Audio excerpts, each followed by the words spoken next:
చేయాలి అని చెప్పి అతని హయాంలో జరిగిన తప్పుల్ని కప్పిపుచ్చుకోవడానికి చంద్రబాబు నాయుడు గారు గౌరవ ముఖ్యమంత్రి గారి మీద ఎదురుదాడి చేయడానికి సిద్ధపడి గౌరవ పులివెందుల ఎమ్మెల్యే గారు తీసుకుంటున్న నిర్ణయాలు చూస్తూ ఉంటే నిజంగా ఎప్పుడో అతన్ని పులకేసి అనేవారు, కానీ ఇప్పుడు నిజంగా పులకేసి ఏదో 2 or 4 పెట్టాలి మనం కూడా. ఎందుకు ఈ మాట చెప్తున్నానంటే, ఇదే జగన్మోహన్ రెడ్డి కల్తీ నెయ్యి వాడారు అని చెప్పి చంద్రబాబు నాయుడు గారు గౌరవ ముఖ్యమంత్రి గారు చెప్పిన తర్వాత బయటకు వచ్చి చంద్రబాబు నాయుడు గారి మీద ఎదురుదాడి చేయటం కూడా మనం చూసాం. తర్వాత వీళ్ళ తాలూకా వెనకత బ్యాచ్ ఉంటుంది కదా, ఒక భజన బృందం ఉంటుంది కదా, భజన బృందం బయటకు వచ్చి లేదు జగన్మోహన్ రెడ్డి గారు మెట్లు ఎక్కి వస్తారు తిరుమల తిరుపతి దర్శనానికి అని మాట్లాడారు. అది కట్ చేస్తే కాదు, నా కాలినడకని కాదు దర్శనానికి వస్తారు అన్నారు. ఇదంతా జరుగుతుంది. ఓకే, దర్శనానికి వస్తే రప్పించుదాము, కూర్చోబెట్టి అన్ని గౌరవ మర్యాదలు ఇచ్చి డిక్లరేషన్ మీద సంతకం పెట్టించుకొని అతన్ని తీసుకెళ్ళి దర్శనానికి పంపిద్దామని చెప్పి ఆలయ అధికారుల దగ్గర నుంచి భద్రత దృష్ట్యా పోలీస్ డిపార్ట్మెంట్ వాళ్ళు అందరూ కూడా అతను రాటుకని ఆహ్వానించారు. ఆల్ ఆఫ్ సడన్ అతనికి ఇష్టం లేకనో లేకపోతే ఇంట్లోంచి బయటికి తల్లి చెల్లికి పట్టిన గతి పడతాదని భయం వేసో తెలియదు, కానీ ఆటోమేటిక్గా లాస్ట్ మినిట్లో అయితే నేను వెళ్ళట్లేదు అని చెప్తూ కుంటి సాకులు చెప్పే పరిస్థితి వచ్చింది. ఏంటా కుంటి సాకులు అంటే డైరెక్ట్గా బయటకు వచ్చి మాకు నోటీసులు ఇచ్చారు అన్నారు. అరే, పోలీస్ యాక్ట్ సెక్షన్ 30 అన్నది ఈరోజు చంద్రబాబు నాయుడు గారు తీసుకొచ్చింది కాదు. నీకులాగా జీవో నెంబర్ 1 ఇచ్చి సభలు అది ఆపుదామని చెప్పి లోకేష్ గారు పాదయాత్ర చేసినప్పుడు వచ్చిన జీవోలు కాదు ఇవి. పోలీస్ యాక్ట్ సెక్షన్ 30 అన్నది ఎప్పుడైనా శాంతి భద్రతలకు విఘాతాలు కలుగుతాయి అనుకునేటప్పుడు డిపార్ట్మెంట్ వాళ్ళు రెగ్యులర్గా ఇచ్చే నోటీస్ అది. ఆ నోటీస్లో చాలా క్లియర్గా వైఎస్ జగన్మోహన్ రెడ్డి గారు ఆంధ్రప్రదేశ్ మాజీ ముఖ్యమంత్రి 27/9/24, 28/9/24 తేదీల్లో తిరుపతి తిరుమల పర్యటించనున్నారని ప్రభుత్వ అధికారిక సమాచారం ద్వారా తెలిసినది. ఈ పర్యటనలో శ్రీ వైఎస్ జగన్మోహన్ రెడ్డి గారు తిరుమలలో శ్రీ వెంకటేశ్వర స్వామి వారిని దర్శించుకోనున్నారు. ఈ పర్యటనకు స్వాగతం పలికేందుకు తిరుపతి జిల్లా మరియు పరిసర జిల్లాల నుంచి సుమారు 10,000 మంది వైఎస్ఆర్సీపీ నాయకులు కార్యకర్తలు తిరుపతికి రావాలని సోషల్ మీడియా ద్వారా విస్తృత ప్రచారం జరుగుతున్నది. అదేవిధంగా ఈ పర్యటన అడ్డుకుంటామని వివిధ రాజకీయ పార్టీలు, హిందూ ధార్మిక సంఘాలు, ప్రజా సంఘాలు కూడా సోషల్ మీడియా ద్వారా విస్తృత ప్రచారం జరుగుతున్నది. ఈ సందర్భంలో తిరుపతి జిల్లాలో ఉద్రిక్త పరిస్థితులు, శాంతి భద్రతలకు విఘాతం కలిగే అవకాశం ఉన్నది. ఈ పరిస్థితుల వల్ల రాబోయే తిరుమల బ్రహ్మోత్సవాలు మరియు ప్రపంచవ్యాప్తంగా తిరుపతి తిరుమలకు వచ్చే యాత్రికులపై ప్రభావం చూపే అవకాశం ఉన్నది.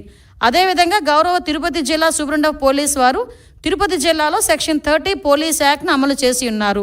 కావున తిరుపతి జిల్లాలో ఎటువంటి ర్యాలీలు, సభలు, సమావేశాలు, భారీ జనసమూహాలు ముందస్తు అనుమతి లేకుండా జరుపుటకు నిషేధించబడినది. ఇట్టి నిబంధనలు ఎవరైనా అతిక్రమించిన ఎడల వారిపై చట్టపరమైన చర్యలు తీసుకొనబడును. కావున అన్ని వర్గాల వారు తిరుపతి జిల్లాలో శాంతి భద్రత పరిరక్షణకై పోలీసు వారికి సహకరించాల్సిందిగా కోరడమైనది. ఇది నోటీస్. దీన్ని నిన్న కావాలని 10 సార్లు చూపించి ఇందులో ఏదో అతనికేదో నోటీసులు ఇచ్చామని చెప్పి మాట్లాడి ప్రజలకి ఒక రాంగ్ పర్సెప్షన్ క్రియేట్ చేయడానికని చాలా విశ్వ ప్రయత్నాలు చేశాడు జగన్మోహన్ రెడ్డి. నేనేమంటానంటే జగన్మోహన్ రెడ్డికి సూటిగా అడుగుతున్నా, జగన్మోహన్ రెడ్డికే కాదు వాళ్ళ తాలూకా నాయకులందరికీ కూడా, ఒక్క బైండ్ ఓవర్ అయినా మేము చేసామా? ఒక్క నాయకుడినైనా హౌస్ అరెస్ట్ చేసామా? ఒక్క నాయకుడినైనా ప్రివెంటివ్ అరెస్ట్ చేసామా? ఒక్క నాయకుడి ఇంటి దగ్గర పోలీస్ పహారా ఏమైనా ఉందా? కనీసం ఎక్కడైనా మీకు ఆయన ఎయిర్పోర్ట్లో నుంచి దిగిన తర్వాత మళ్ళీ అక్కడికి వెళ్ళినంత వరకు కూడా అతనికి భద్రత నిమిత్తం ఉండే పోలీసులు తప్పించి పోలీసులు భారీగా మోహరించిన పరిస్థితులు ఏమైనా ఉన్నాయా? అంటే చాలా క్లారిటీగా, క్లియర్గా ఎందుకు మేము ఆ నోటీసులు కూడా ఇవ్వాల్సి వచ్చింది అంటే కేవలం అక్కడ బ్రహ్మోత్సవాలు జరుగుతున్నాయి. ఈ కల్తీ నెయ్యి మీద సిట్ కూడా ఏర్పాటు చేయడం అయింది.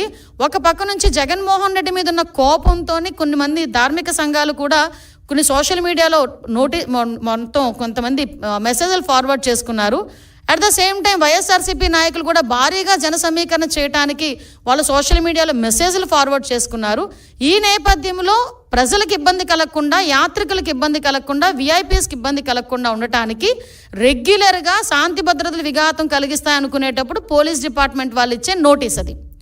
ఆ నోటీస్ కూడా జగన్మోహన్ రెడ్డికి ఇవ్వలేదే. జగన్మోహన్ రెడ్డిని రావద్దు అని ఎవరు చెప్పలేదే. మీరు రాకండి అని మేము ఎవరూ చెప్పలేదే. వస్తే మిమ్మల్ని అరెస్ట్ చేస్తామని చెప్పలేదే. ఏ రోజు చంద్రబాబు నాయుడు గారిని ఎయిర్పోర్ట్లోనే ఆపేసినట్టుగా మేము ఎప్పుడు ఆపడానికి మేము ప్రయత్నం చేయలేదే. నిజంగా జగన్మోహన్ రెడ్డి గారిని ఆపాలనుకుంటే ఆయన ఇంత ధైర్యంగా ఈ సెంట్రల్ జైలు విజిట్లు చేసేవాడు ఆయన? ఎంతమంది సెంట్రల్ జైల్లో ఉంటే విజిట్లు చేశాడు ఆయన? మేము ఎప్పుడైనా ఆపామా?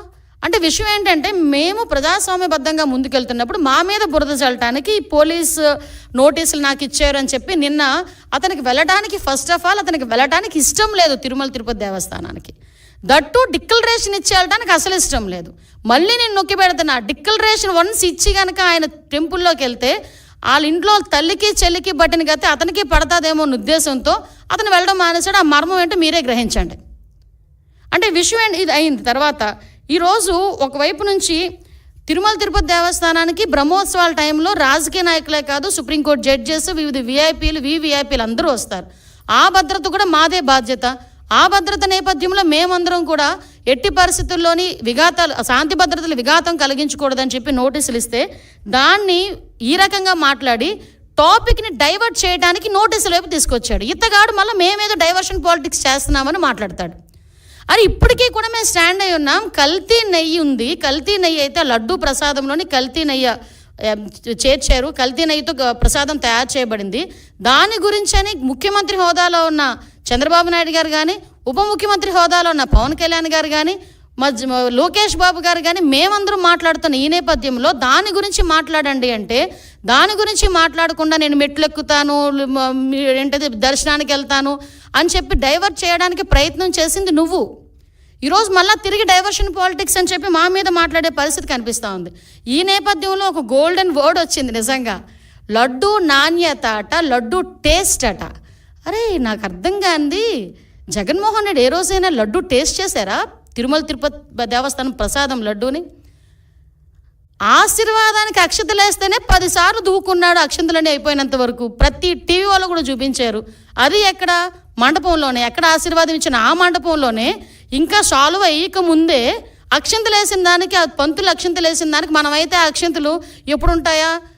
ఉంటే బాగున్ను, రోజంతా ఉంటే బాగున్ను, ఆశీర్వచనం అనుకొని మనం చక్కగా బయటకు వస్తాం. అక్కడే 10 సార్లు దువ్వాడు ఆ క్రాఫ్ని. దువ్వేసి తీసేసినోడు ప్రసాదం గురించి మాట్లాడుతున్నాడు.